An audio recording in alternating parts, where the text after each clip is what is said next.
Une personne a été placée en garde à vue par la section de recherche de Chambéry ce mercredi matin à 8h05 dans l'affaire de la tuerie de Chevaline, annonce la procureure d'Annecy, Lynne Bonnet. Cette garde à vue a pour objectif de procéder à des vérifications d'emploi du temps.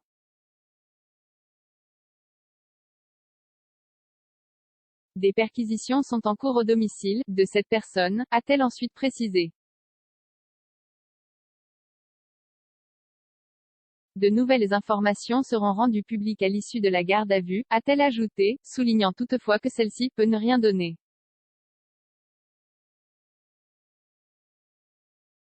Nous sommes extrêmement prudents sur les éléments d'identification, a-t-elle tempéré, rappelant que la procédure est couverte par le secret de l'instruction.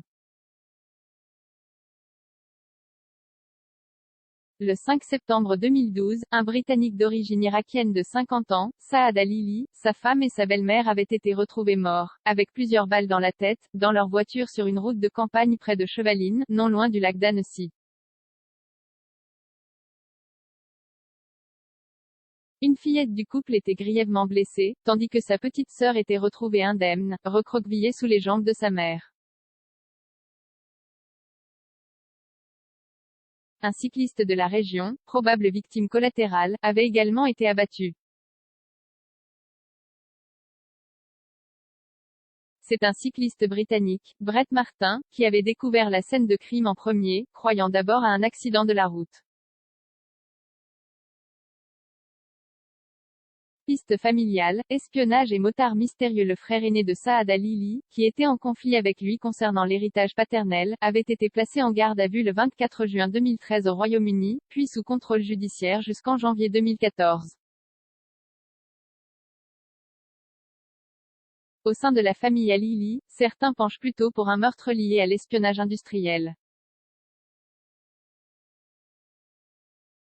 Saad était ingénieur spécialisé dans les satellites. La piste d'un motard aperçu près des lieux du crime avait été écartée plus de 2 ans après le drame lorsqu'il avait pu être établi qu'il s'agissait d'un chef d'entreprise adepte de parapente, aperçu par hasard près du lieu du crime.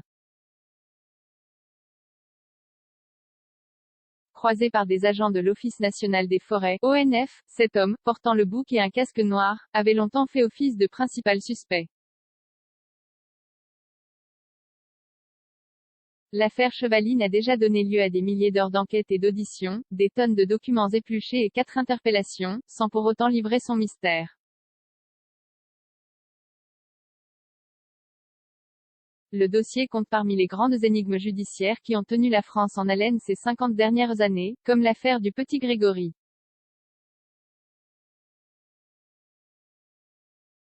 Coïncidence du calendrier, le garde des Sceaux, Éric Dupond-Moretti, a annoncé mercredi le lancement le 1er mars à Nanterre d'un pôle judiciaire dédié aux crimes en série et non élucidés. 0 commentaire 1,5 K partagé sur Messenger, partagé sur Facebook, partagé sur Twitter, partagé sur Flipboard, partagé sur Pinterest, partagé sur LinkedIn, envoyé par mail, sauvegarder une faute, imprimé.